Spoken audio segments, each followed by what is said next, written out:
Hello again, audiophiles. I am Wave Theory, and today I deliver on a promise. And that is a little face-off video of some very high-end Summit Phi headphones. So, again, I am Wave Theory. You have found my channel where I review sound gear, a lot of headphone gear so far. So if you like what you see, please like and subscribe to my channel. And be on the lookout for ways that you can continue to support me going forward so that I can keep delivering hopefully cool content going forward. All right, so we have a little, again, high-end Summit Phi headphone shootout going on here. We have the Raal SR1a ear-field monitors. Okay, we have the Hifiman Susvara, the Focal Utopia, and the JPS Labs Abyss 1266 TC here before me in my ultra-professional dual cheap TV tray table that don't even match, okay, in front of me, all right? We're all about the production value around here. Anyway, I have reviewed all of these, and so I will link to my video reviews in the description below, as well as links to where you could actually buy these things if you feel so inclined. And, I mean, for many people, they're all going to be worth owning for one reason or another. So let me just do a quick recap of each of these. So the SR1a is a ribbon design, very low impedance. So it's a little bit picky in terms of what kind of amplifiers it can be driven with. It also has this cool system where the ribbon part of the speaker can swivel out, and that has an effect on sound staging and things like that. So, like, do you want a more narrow, intimate sound stage? Do you want a big sound stage and all that? And so it ends up having a very speaker-like speaker-like spatial presentation. I would say it's the most speaker-like here of this assortment. So if that's what you're into, that's the way to go. The starting package for this one, I think, is $3,500 US if memory serves. And yeah, there's a few options that come with it there. Raal also sells a matching amp, which I've likely reviewed by the time that this video releases, and so, like, look for a link to that below here. And that's the amp that I really use to evaluate all of these as well. That would be the Raal HSA1B, okay, because it's the one that can drive everything that you see on this tables here. Okay, the sound signature on this one is a neutral bright. It really does not have much in the way of sub-bass, though, because of the design. All right, the Hifiman Susvara, $6,000 US brand new, although don't pay that much for it. You can commonly find it at dealers and whatnot for around $4,500 is my understanding. So shop around for deals on this one. I don't think you need to pay the full $6,000 for it. All right, signature here is neutral warm. The resolution is outstanding. The overall presentation. This is the most natural sounding headphone, best timbre, most lifelike presentation that I have heard. Period. Okay. And it might even be the most of those things out right now that aren't like the stratospheric electrostats, you know, that sort of thing. But Hifiman did a really remarkable job on this one. So check out my review there. Focal Utopia is the only dynamic driver. Okay, again, ribbon, planar, dynamic driver with a beryllium cones, or I think an M-shaped dome is what they used in here, but with beryllium driver material. Okay, if I'm not mistaken, I looked all of this stuff up and it may have slipped my memory, but I think it's around $4,500 US new. If that is wrong, I will correct it down below, but it's around there. The signature on this one is a little bit harder to explain. It is mostly neutral, but because of the dynamic impact and slam of the low bass, I don't think the lower bass, the sub bass is actually elevated, but it does, the impact of it does draw your attention down towards the lower end a little bit more than what would be perceived as a true neutral, I think. Even though I think overall in its signature, it is mostly neutral, maybe just a hair bit extra in the air frequencies. Okay, there. And then the Abyss 1266 TC, an absolute bass cannon, $5,000 US in its cheapest package. An ingenious pad mounting system, which I talk about in my review of it, so check that out. And then the overall signature is mostly a U shape with a hint of W at times. And for me, that W shape was a little towards the upper mid-range end, which kind of threw off the mid-range timbre for me a little bit. But again, see my video review in terms of if you want more detail on that. Okay, now I mentioned amplifiers. In terms of driving all of these things, the SR1a, because of its really low impedance, it requires certain kinds of amps that can handle really low impedance loads. In fact, most speaker amps many speaker amps are going to be better for this one. The Susvara is a bit of a beast to drive. It's like something like 60 ohms and only 83 decibel per milliwatt sensitivity. So you need an amplifier with a lot of power. A lot of people like speaker amps on this one, though it is also amp picky. And so finding a good match for it can be a challenge. Similarly with the 1266. Now, my understanding, it is not as amp picky, but it also is a difficult drive. I don't remember the sensitivity and impedance measures off the top of my head, but like you do need an amp with some power to drive this one as well. All right, so those are all factors. The Utopia is the lowest impedance and easiest drive. Well, not lowest impedance, but it's a low for a headphone impedance. Okay, more of a normal in there. It's also rather sensitive. It's the easiest to drive up here. And so in terms of like use cases, this one on this grouping would be the best for like mobile use, transportable use, that sort of things. It sounds really good for my Cord Hugo 2, for example. These others just have no prayer of being driven by the Hugo 2. Okay, so in terms of sonics and how these things compare, it depends on like what feature is important to you. The Raal is the most speaker-like in its spatial presentation. So if you like speakers and you want like a late at night listening experience that is speaker-like, and you can live with the fact that there's like no sub bass, okay, then this is the one. Just the most natural sounding up here. In terms of like natural sounding like the real thing, the order here goes, to my ear goes Susvara, and then I'm going to say Utopia, and then the Raal, and then the 1266. Now, the reason that I put the Utopia ahead of the Raal, they're very close, but it's because this one has more sub bass than this one does, and so like the lower harmonics of some lower frequency instruments and that sort of thing just sound more real on that. And so this can sound a little thin and bright to me at times, where this like fills it out a little bit more in that regard. But then the mid-range on the 1266 is just, it's wonky to me. So it just does not really sound natural at all. But if you like electronic music with lots of bump and that sort of thing, like what's going to give you the best like dance club on your head experience, well, then the order is going to go 1266, Utopia, Susvara, Raal. Okay. With the 1266 like noticeably well ahead, then the Utopia, then a fair amount of gap, the Susvara, then a fair amount of gap again, and the Raal. All right. In terms of, let's say I already did natural in terms of timbre and all of that. Resolution. Now, resolution is going to be tricky. All of these resolve really well. They all do an excellent job of pulling information out of the music. Okay? They do great on that. All of them do. Susvara, to my ear, does it best, the most consistently, and in the micro detail, just pulling out the really tiny, subtle stuff, better than any of these on here, to my ear.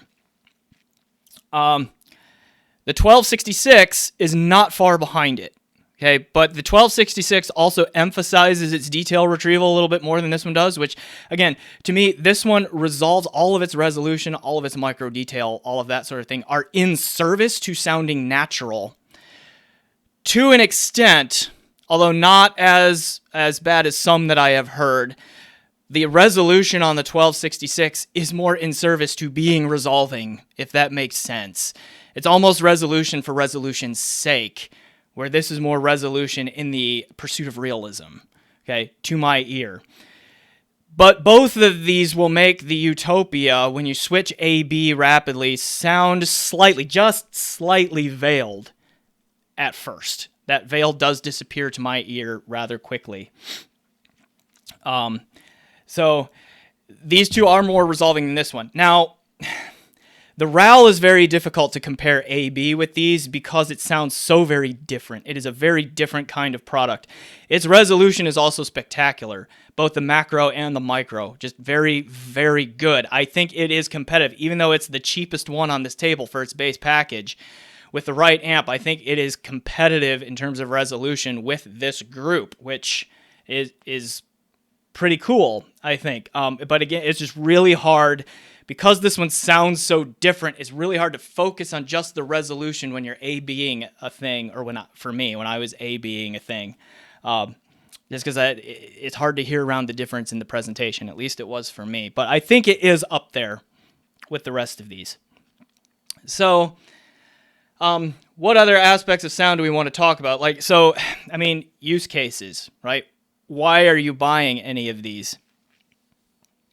If you're up for just like the ultimate and the most natural sound you can get out of a head-based system, okay, at least under 10K maybe. Now, I haven't heard of all of them, like some of the stacks and all of that I haven't heard, but from my understanding, it's Susvara, right? Like, that's just where it is. Now, for some listeners, and even me at times, even though the Susvara in the low bass can punch and slam fairly well, it does not keep up with either of these two.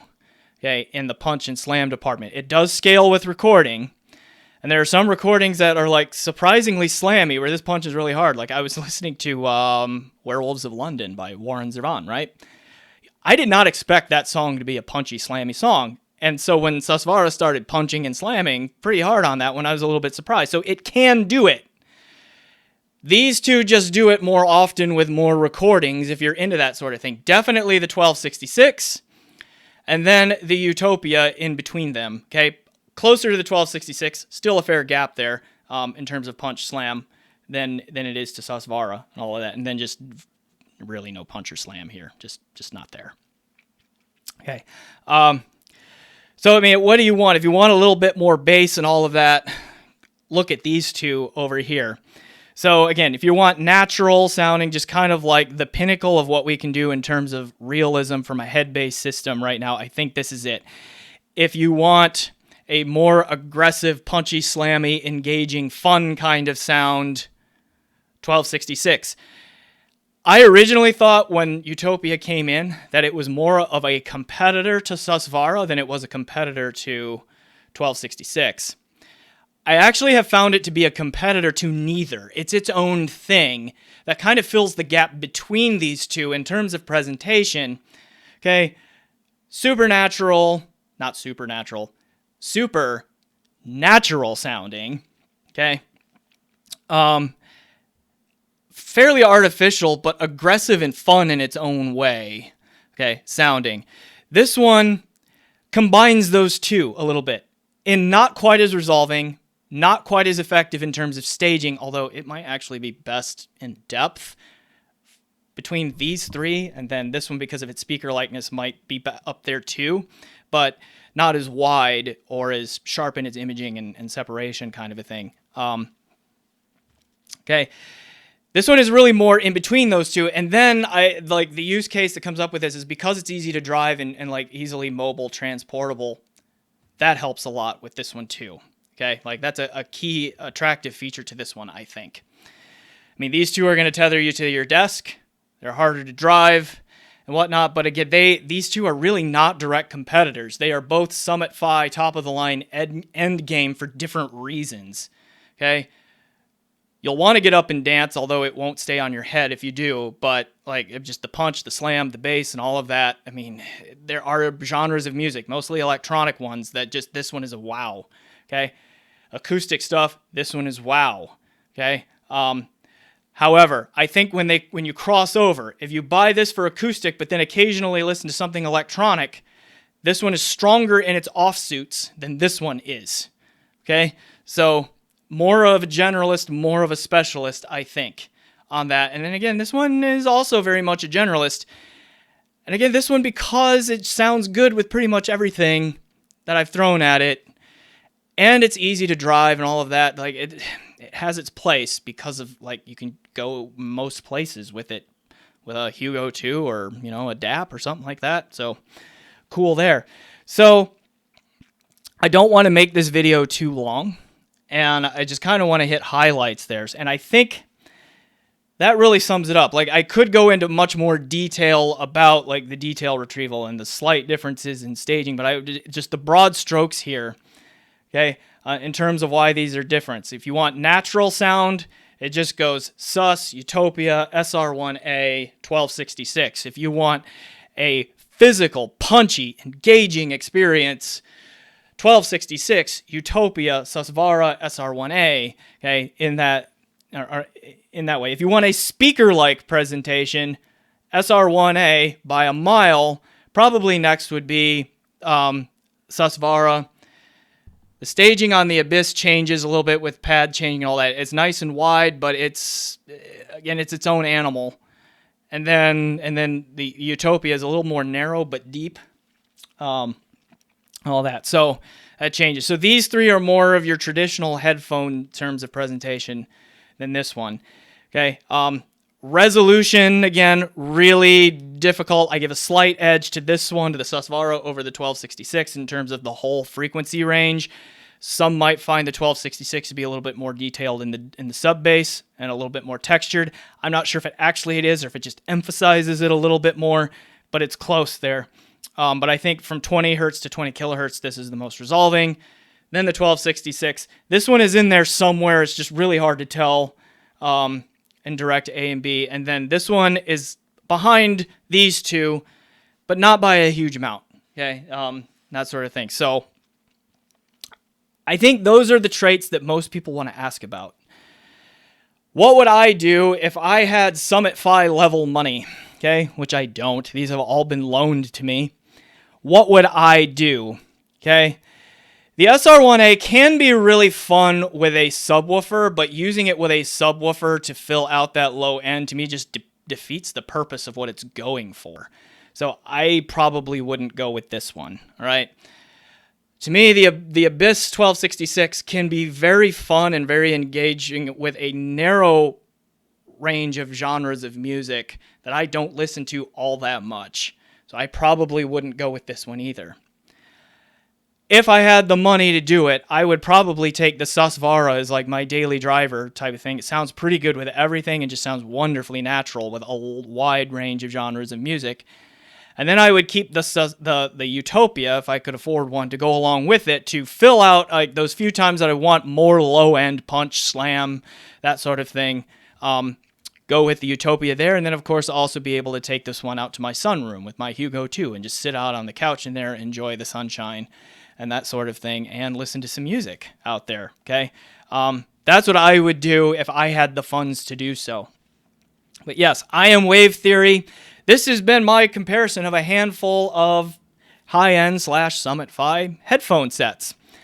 In the future, I do hope to hear the Odyssey LCD5, which is a newer top-of-the-line model that is out there now, and the final D8000 Pro. I hope to hear that one too, and then if I ever get to hear those, I will comment where that slots in. Not with these present, unfortunately, because I do need to send these on to other listeners. But I hope to get to those at some point. So there's my thoughts on a few of these. So again, I am Wave Theory. This has been my comparison of high-end headphonery, the models that I have access to. So again, please like and subscribe to my channel. Look for ways to support me going forward. And as always, enjoy the music.